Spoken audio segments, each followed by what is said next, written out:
मंच पर विराजमान राष्ट्रीय स्वयंसेवक संघ के सरकार्यवा माननीय दत्तात्रेय होसबोले जी, केंद्रीय मंत्री श्री गजेंद्र शेखावत जी, दिल्ली की लोकप्रिय मुख्यमंत्री रेखा गुप्ता जी, राष्ट्रीय स्वयंसेवक संघ के सभी स्वयंसेवक, अन्य सभी वरिष्ठ महानुभाव, देवी और सज्जनों, कल हमारे एक पुराने स्वयंसेवक और संघ के हर मोड़ पर कहीं न कहीं उनका स्थान रहा है, ऐसे विजय कुमार मल्होत्रा जी को हमने खो दिया। मैं सबसे पहले उनको आदरपूर्वक श्रद्धांजलि देता हूं। साथियों, आज महानवमी है। आज देवी सिद्धिदात्री का दिन है। मैं सभी देशवासियों को नवरात्रि की बधाई देता हूं। कल विजयादशमी का महापर्व है। अन्याय पर न्याय की जीत, असत्य पर सत्य की जीत, अंधकार पर प्रकाश की जीत। विजयादशमी भारतीय संस्कृति के इस विचार और विश्वास का कालजयी उद्घोष है।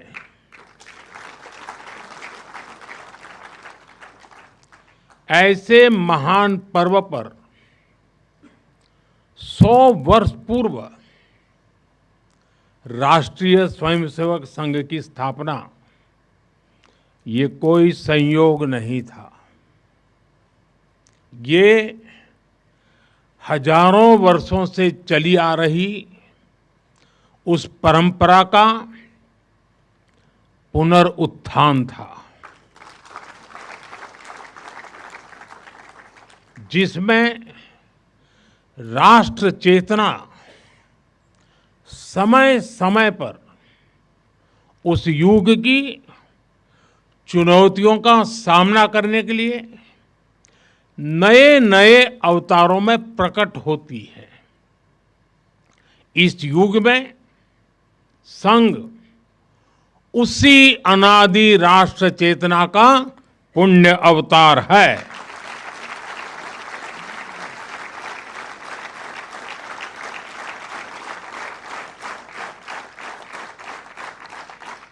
साथियों, यह हमारी पीढ़ी के स्वयंसेवकों का सौभाग्य है कि हमें संघ के शताब्दी वर्ष जैसा महान अवसर देखने को मिल रहा है।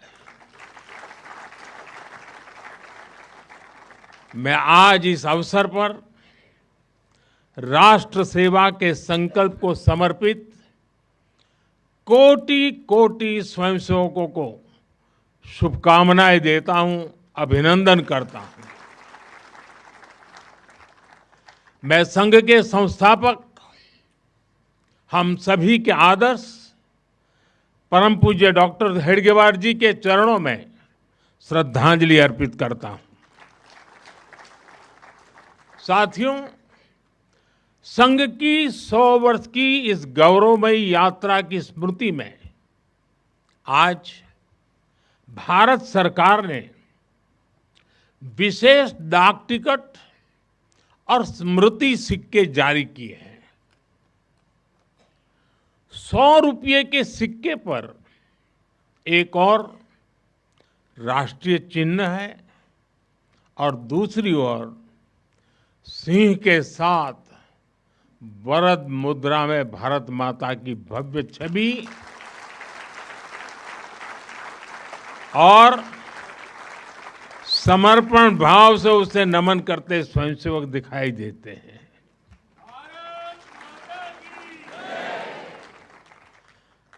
भारतीय मुद्रा पर भारत माता की तस्वीर संभवतः स्वतंत्र भारत के इतिहास में पहली बार ऐसा हुआ है।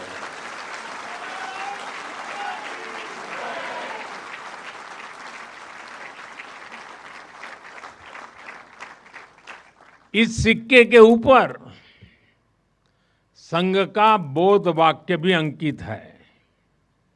राष्ट्राय स्वाहा इदं राष्ट्राय इदं न मम।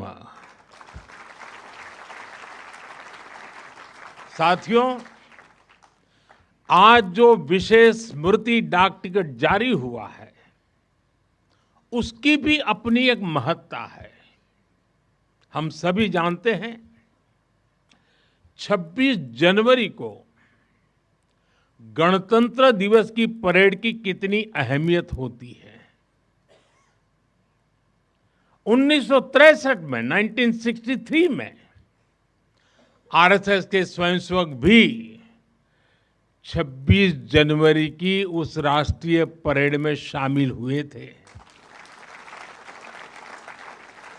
और उन्होंने आन बान शान से राष्ट्रभक्ति की धुन पर कदम ताल किया था। इस टिकट में उसी ऐतिहासिक क्षण की स्मृति है।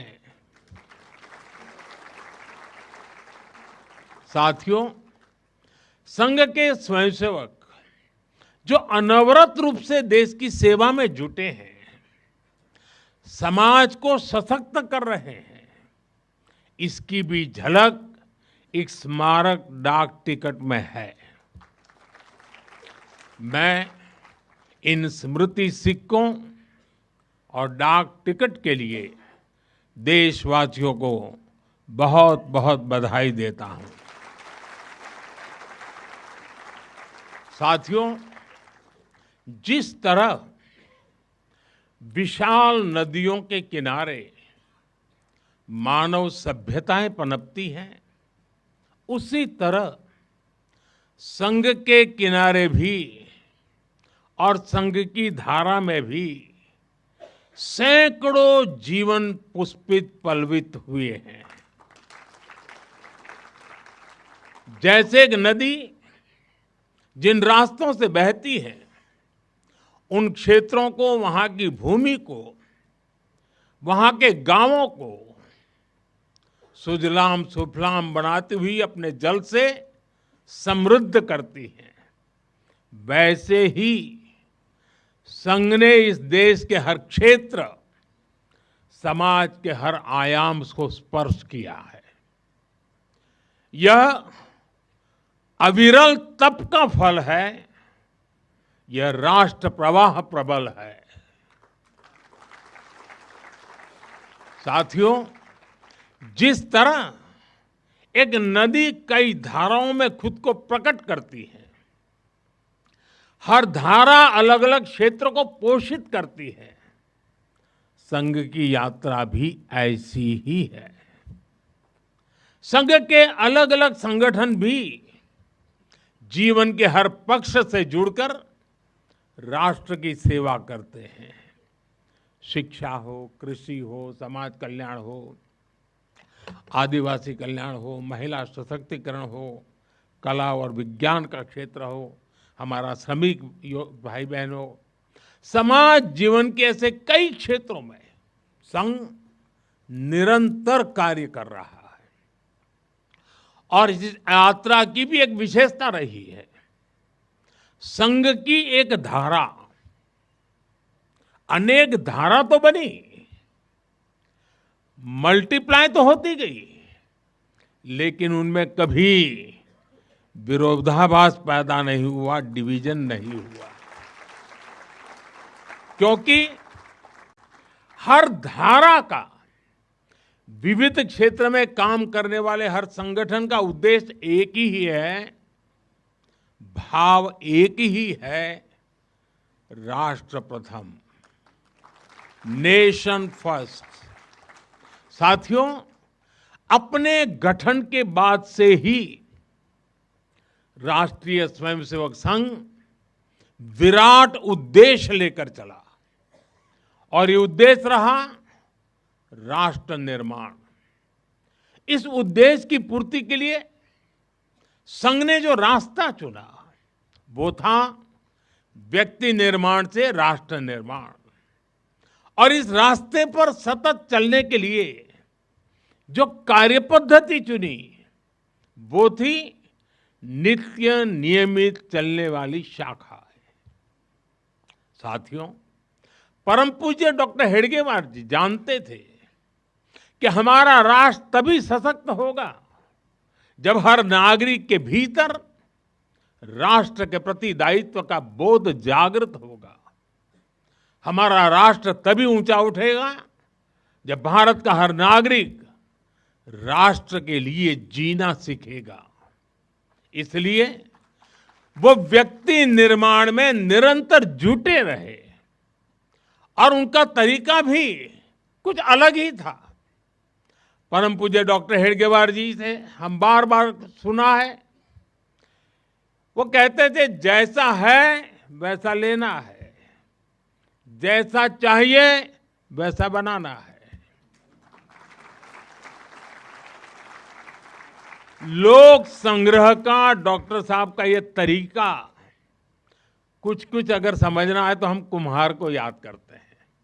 जैसे कुम्हार ईंट पकाता है तो जमीन की सामान्य सी मिट्टी से शुरू करता है। कुम्हार मिट्टी को लाता है, उस पर मेहनत करता है, उसे आकार देकर तपता है,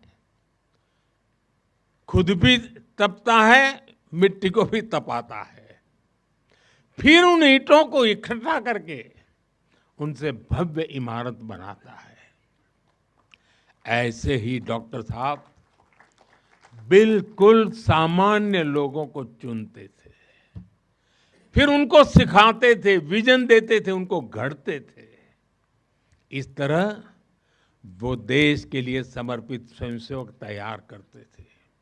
इसलिए संघ के बारे में कहा जाता है कि इसमें सामान्य लोग मिलकर असामान्य अभूतपूर्व कार्य करते हैं।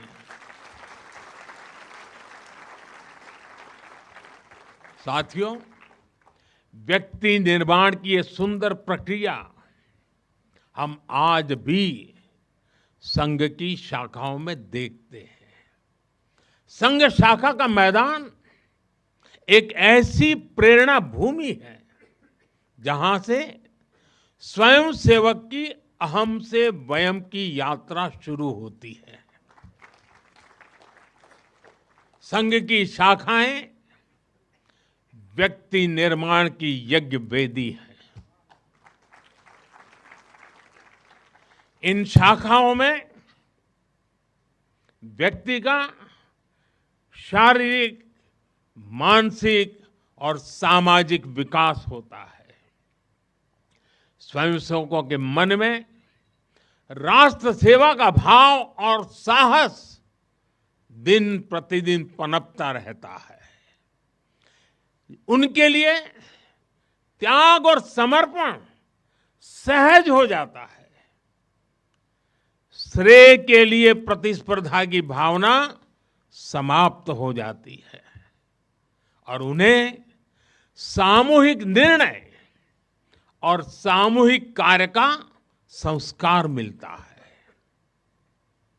साथियों, राष्ट्र निर्माण का महान उद्देश्य व्यक्ति निर्माण का स्पष्ट पथ और शाखा जैसी सरल जीवंत कार्य पद्धति, यही संघ की 100 वर्षों की यात्रा का आधार बने हैं।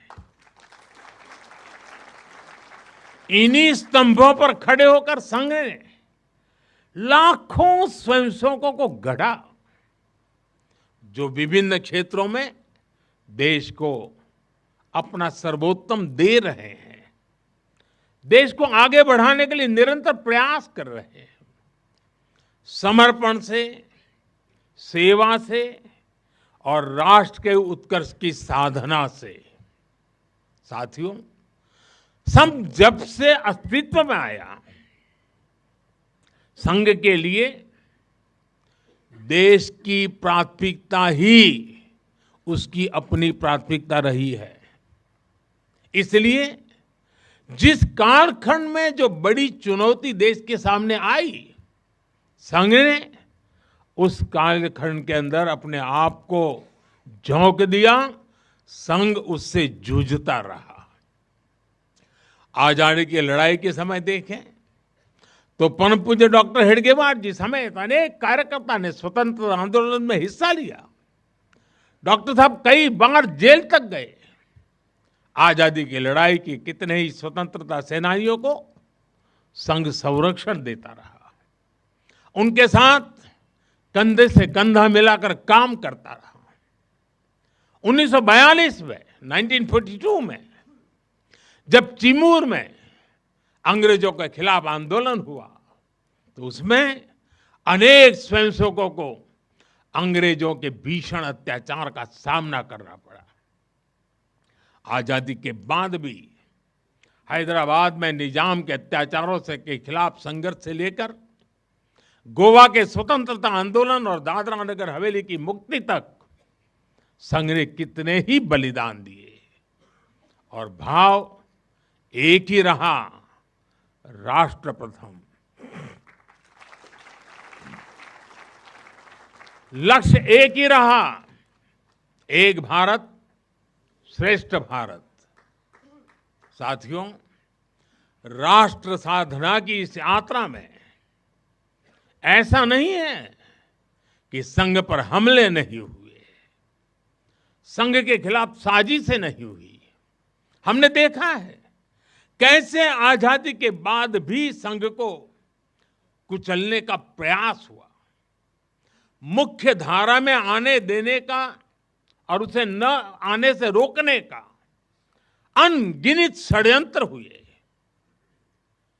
परम पूज्य गुरु जी को झूठे केस में फंसाया गया, उन्हें जेल तक भेज दिया गया, लेकिन जब पूज्य गुरु जी जेल से बाहर आए तो उन्होंने सहज रूप से कहा, और शायद इतिहास की तवारीख में ये भाव, ये शब्द एक बहुत बड़ी प्रेरणा है।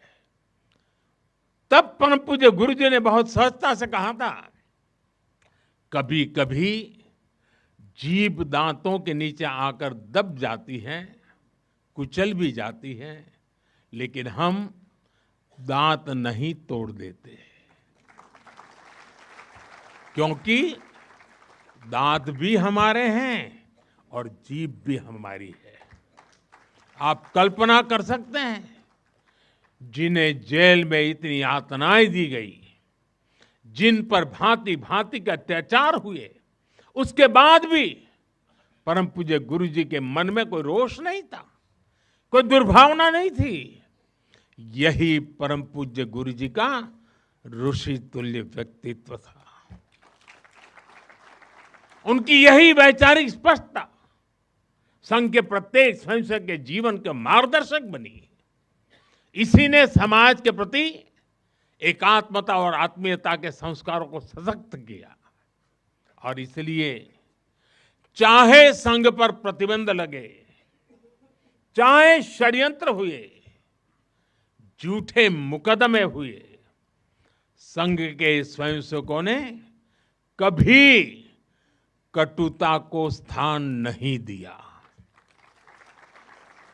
क्योंकि वो जानते हैं हम समाज से अलग नहीं है। समाज हम सबसे ही तो बना है। जो अच्छा है वो भी हमारा है, जो कम अच्छा है वो भी हमारा है। साथियों, और दूसरी बात, जिसने कभी कटुता को जन्म नहीं दिया, वो है प्रत्येक स्वयंसेवक का लोकतंत्र और संवैधानिक संस्थाओं में अडिग विश्वास। जब देश पर इमरजेंसी थोपी गई तो इसी एक विश्वास ने हर स्वयंसेवक को ताकत दी, उसे संघर्ष करने की क्षमता दी।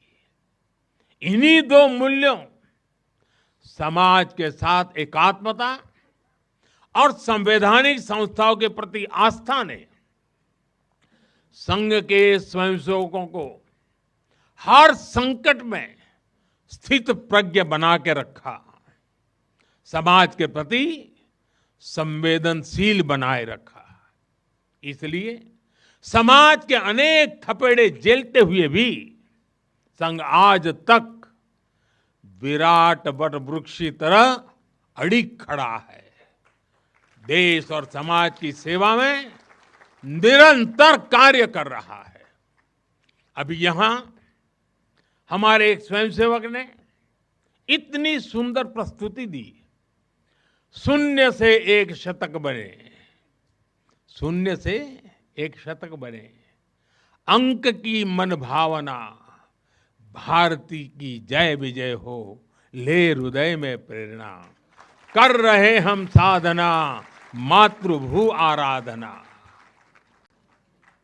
और उस गीत का संदेश था, हमने देश को ही देव माना है और हमने देह को ही दीप बना करके जलने का सीखा है।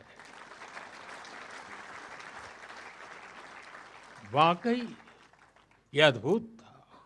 साथियों, प्रारंभ से संघ राष्ट्रभक्ति और सेवा का पर्याय रहा है। जब विभाजन की पीड़ा ने लाखों परिवारों को बेघर कर दिया, तब स्वयंसेवकों ने शरणार्थियों की सेवा की। संघ के स्वयंसेवक अपने सीमित संसाधनों के साथ सबसे आगे खड़े थे।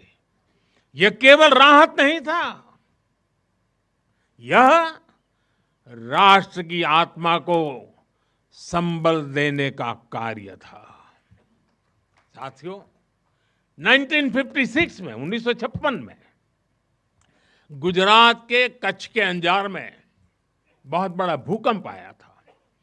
तबाही इतनी बड़ी थी, चारों ओर विनाश का दृश्य था। उस समय भी संघ के स्वयंसेवक राहत और बचाव में जुटे थे। तब परम पूज्य गुरु जी ने गुजरात के वरिष्ठ संघ के प्रचारक वकील साहब को, जो उस समय गुजरात का कार्य संभालते थे, उन्हें एक पत्र लिखा था। उन्होंने लिखा था, किसी दूसरे के दुख को दूर करने के लिए निस्वार्थ भाव से खुद कष्ट उठाना एक श्रेष्ठ हृदय का परिचायक है। साथियों, खुद कष्ट उठाकर दूसरों के दुख हरना, ये हर स्वयंसेवक की पहचान है। याद करिए 1962 के युद्ध का वो समय, संघ के स्वयंसेवकों ने दिन रात खड़े रहकर सेना की मदद की, उनका हौसला बढ़ाया, सीमा पर बसे गांवों में मदद पहुंचाई। 1971 में लाखों शरणार्थी पूर्वी पाकिस्तान से भारत की धरती पर आए। उनके पास न घर था न साधन। उस कठिन घड़ी में स्वयंसेवकों ने उनके लिए अन्न जुटाया, आश्रय दिया, स्वास्थ्य सेवाएं पहुंचाई, उनके आंसुओं को पहुंचा, उनकी पीड़ा को साझा किया। साथियों, एक बार, और हम जानते हैं 1984 सिखों के खिलाफ जो कत्लेआम चलाया गया था, अनेक सिख परिवार संघ के स्वयंसेवकों के घरों में आकर के आश्रय ले रहे थे। यह स्वयंसेवकों का स्वभाव रहा है। साथियों, एक बार पूर्व राष्ट्रपति डॉक्टर एपीजे अब्दुल कलाम चित्रकूट गए थे। वहां उन्होंने नानाजी देशमुख जिस कार्य को कर रहे थे, उस आश्रम स्थान को देखा था, वहां के सेवा कार्य देखे, वो हैरान रह गए थे। उसी प्रकार से पूर्व राष्ट्रपति प्रणब मुखर्जी भी जब नागपुर गए तो वो भी संघ के अनुशासन, संघ की सादगी, उसको देखकर बहुत प्रभावित हुए थे।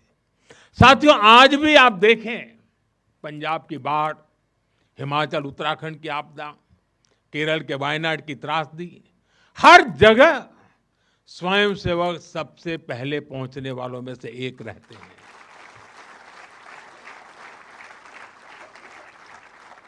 कोरोना काल में तो पूरी दुनिया ने संघ के साहस और सेवा भाव का प्रत्यक्ष प्रमाण देखा है। साथियों, अपनी 100 वर्ष की इस यात्रा में संघ का एक बड़ा काम ये रहा है, उसने समाज के अलग अलग वर्गों में आत्मबोध जगाया, स्वाभिमान जगाया। और इसके लिए संघ देश के उन क्षेत्रों में भी कार्य करता रहा है जो दुर्गम है, जहां पहुंचना सबसे कठिन है। हमारे देश में लगभग 10 करोड़ आदिवासी भाई बहन हैं, जिनके कल्याण के लिए संघ लगातार प्रयासरत है। लंबे समय तक सरकारों ने उन्हें प्राथमिकता नहीं दी, लेकिन संघ ने उनकी संस्कृति, उनके पर्व, उत्सव, उनकी भाषा और परंपराओं को सर्वोच्च प्राथमिकता दी। सेवा भारती, विद्या भारती, एकल विद्यालय, वनवासी कल्याण आश्रम आदिवासी समाज के सशक्तिकरण का स्तंभ बनकर के उभरे। आज हमारे आदिवासी भाई बहनों में जो आत्मविश्वास आया है, उनके जीवन में बदल रहा है। साथियों, संघ दशकों से आदिवासी परंपराओं, आदिवासी रीति रिवाजों, आदिवासी मूल्यों को सहजने संवारने में अपना सहयोग देता रहा है, अपना कर्तव्य निभा रहा है।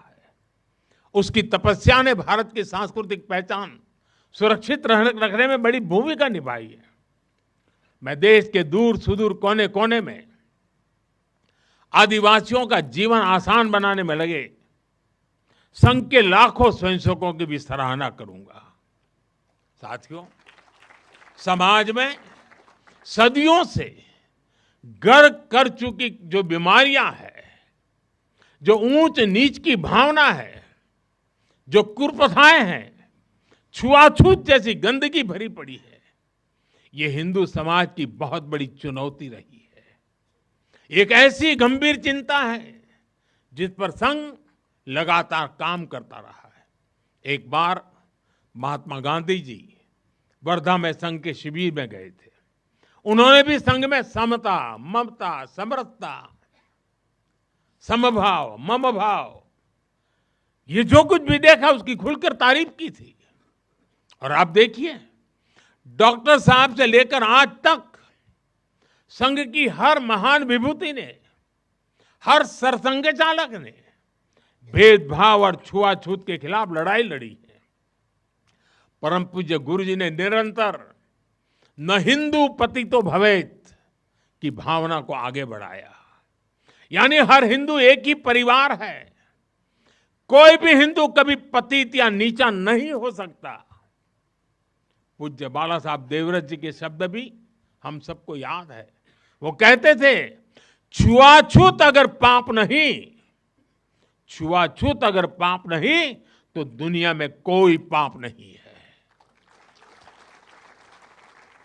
सरसंघ चालक रहते हुए पूज्य रज्जू भैया जी और पूज्य सुदर्शन जी ने भी इसी भावना को आगे बढ़ाया। वर्तमान सरसंघ चालक आदरणीय मोहन भागवत जी ने भी समरसता के लिए समाज के सामने स्पष्ट लक्ष्य रखा है और गांव गांव तक इस बात की ज्योत जगाई है। क्या है वो? उन्होंने कहा, एक कुआं, एक मंदिर और एक श्मशान। इसे लेकर संघ देश के कोने कोने में गया है। कोई भेदभाव नहीं, कोई मतभेद नहीं, कोई मनभेद नहीं। यही समरसता का आधार है, यही सर्वसमावेशी समाज का संकल्प है। और संघ इसी को निरंतर नई शक्ति दे रहा है, नई ऊर्जा दे रहा है। साथियों, जब 100 साल पहले संघ अस्तित्व में आया था, तो उस समय की आवश्यकताएं, उस समय के संघर्ष कुछ और थे। तब हमें सैकड़ों वर्षों की राजनीतिक गुलामी से मुक्ति पानी थी, अपने सांस्कृतिक मूल्यों की रक्षा करनी थी। लेकिन आज 100 वर्ष बाद जब भारत विकसित होने की तरफ बढ़ रहा है, जब भारत दुनिया की तीसरी सबसे बड़ी इकोनॉमी बनने जा रहा है,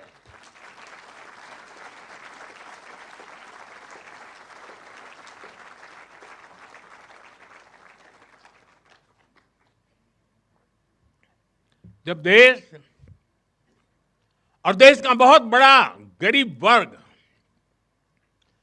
गरीबी को परास्त करके गरीबी को पराजित करके आगे आ रहा है, जब हमारे युवाओं के लिए नए नए सेक्टर्स में नए अवसर बन रहे हैं, जब ग्लोबल डिप्लोमेसी से क्लाइमेट पॉलिसीज तक भारत विश्व में अपनी आवाज बुलंद कर रहा है, तब आज के समय की चुनौतियां अलग है, संघर्ष भी अलग है। दूसरे देशों पर आर्थिक निर्भरता हमारी एकता को तोड़ने की साजिश है। डेमोग्राफी में बदलाव के षड्यंत्र। एक प्रधानमंत्री के नाते मैं नम्रतापूर्वक कहूंगा कि मुझे बहुत संतोष है कि हमारी सरकार इन चुनौतियों से तेजी से निपट रही है।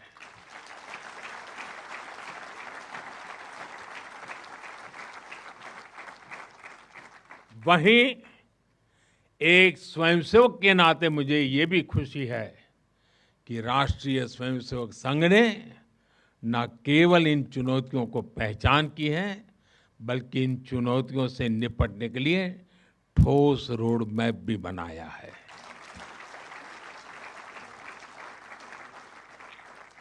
अभी माननीय दत्ता जी ने जिन चीजों का उल्लेख किया, मैं अपने तरीके से फिर से एक बार उसका उल्लेख करना चाहूंगा। साथियों, संघ के पंच परिवर्तन, स्वबोध, सामाजिक समरसता, कुटुंब प्रबोधन, नागरिक शिष्टाचार और पर्यावरण, ये संकल्प हर स्वयंसेवक के लिए देश के समक्ष उपस्थित चुनौतियों को परास्त करने की बहुत बड़ी प्रेरणा है। साथियों, स्वबोध यानी स्वयं का बोध, स्वबोध यानी गुलामी की मानसिकता से मुक्त होकर अपनी विरासत पर गर्व करना, स्वभाषा पर गर्व करना। स्वबोध यानी स्वदेशी, आत्मनिर्भर होना। और मेरे देशवासियों, ये बात समझ के चलिए, आत्मनिर्भर ये विकल्प के तौर पर नहीं है, ये अनिवार्यता के रूप में है।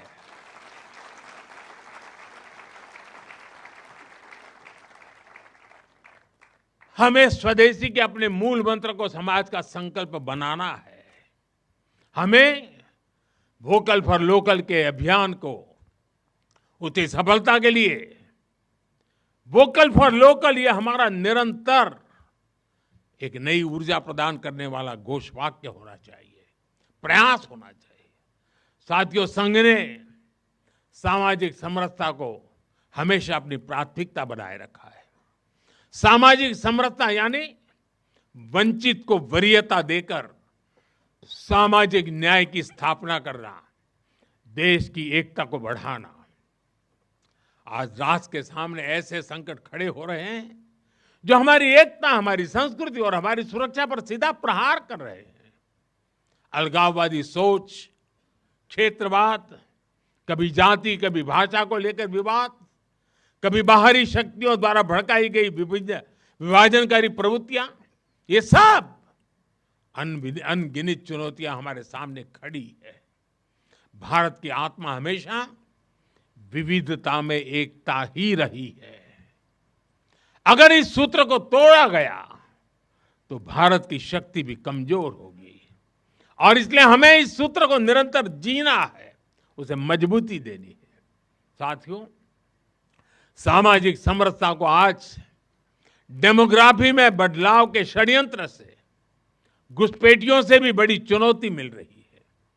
ये हमारी आंतरिक सुरक्षा और भविष्य की शांति से भी जुड़ा हुआ प्रश्न है, और इसलिए मैंने लाल किले से डेमोग्राफी मिशन की घोषणा की है। हमें इस चुनौती से सतर्क रहना है, इसका डटकर मुकाबला करना है। साथियों, कुटुंब प्रबोधन, आज समय की मांग है। जो समाज शास्त्र के सदियों से चली आई पंडितों की भाषा है, उनका कहना है, हजारों साल तक भारत के जीवन में जो प्राण शक्ति रही है, उसके अंदर एक कारण उसकी परिवार संस्था है। भारतीय समाज व्यवस्था की सबसे मजबूत इकाई अगर कोई है तो भारतीय समाज में पनपी हुई एक मजबूत परिवार व्यवस्था है। कुटुंब प्रबोधन यानी उस परिवार संस्कृति का पोषण जो भारतीय सभ्यता का आधार है, जो भारतीय संस्कृति से प्रेरित है, जो जड़ों से जुड़े हैं। परिवार के मूल्य, बुजुर्गों का सम्मान, नारी शक्ति का आदर, नौजवानों में संस्कार, अपने परिवार के प्रति दायित्व को निभाना, उसे समझना, उस दिशा में परिवार को, समाज को जागरूक करना बहुत ही आवश्यक है। साथियों, अलग अलग कालखंड में जो भी देश आगे बढ़ा, उसमें नागरिक शिष्टाचार की बहुत बड़ी भूमिका रही है। नागरिक शिष्टाचार अर्थात कर्तव्य की भावना, नागरिक कर्तव्य का बोध हर देशवासी में हो। स्वच्छता को बढ़ावा, देश की संपत्ति का सम्मान, नियमों और कानूनों का सम्मान, हमें इसे लेकर आगे बढ़ना है। हमारे संविधान की भावना है नागरिक अपने कर्तव्यों का पालन करे। हमें संविधान की इसी भावना को निरंतर सशक्त करना है। साथियों, पर्यावरण की रक्षा वर्तमान और आने वाली पीढ़ियों के लिए बहुत जरूरी है। ये पूरी मानवता के भविष्य से जुड़ा है। हमें इकोनॉमी के साथ ही इकोलॉजी की भी चिंता करनी है। जल संरक्षण, ग्रीन एनर्जी, क्लीन एनर्जी, ये सारे अभियान इसी दिशा में है। साथियों, संघ के ये पंच परिवर्तन, ये वो साधन है जो देश का सामर्थ्य बढ़ाएंगे, जो देश को विभिन्न चुनौतियों से निपटने में मदद करेंगे, जो 2047 तक विकसित भारत के निर्माण का आधार होंगे।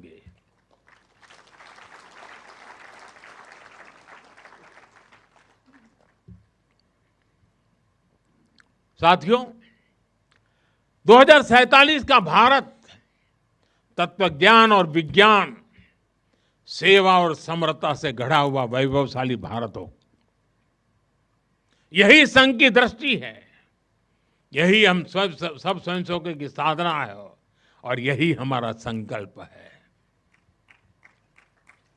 साथियों, हमें हमेशा हमेशा याद रखना है, संघ बना है राष्ट्र के प्रति अटूट आस्था से। संघ चला है राष्ट्र के प्रति अगाध सेवा के भाव से। संघ तपा है त्याग और तपस्या की अग्नि में। संघ निखरा है संस्कार और साधना के संगम से। संघ खड़ा है राष्ट्र धर्म को जीवन का परम धर्म मान करके। संघ जुड़ा है भारत माता की सेवा के विराट स्वप्न से। साथियों, संघ का आदर्श है संस्कृति की जड़ें गहरी और सशक्त हो। संघ का प्रयास है समाज में आत्मविश्वास और आत्मगौरव हो। संघ का लक्ष्य है हर हृदय में जन सेवा की ज्योति प्रज्वलित हो। संघ का दृष्टिकोण है भारतीय समाज सामाजिक न्याय का प्रतीक बने। संघ का ध्येय है विश्व मंच पर भारत की वाणी और प्रभावी बने। संघ का संकल्प है भारत का भविष्य सुरक्षित और उज्जवल बने। मैं एक बार फिर आप सभी को इस ऐतिहासिक अवसर की बधाई देता हूं। कल विजयादशमी का पावन पर्व है। हम सबके जीवन में विजयादशमी का एक विशेष महत्व है। मैं उसके लिए भी आप सबको शुभकामनाएं देते हुए मेरी वाणी को विराम देता हूं। बहुत बहुत धन्यवाद।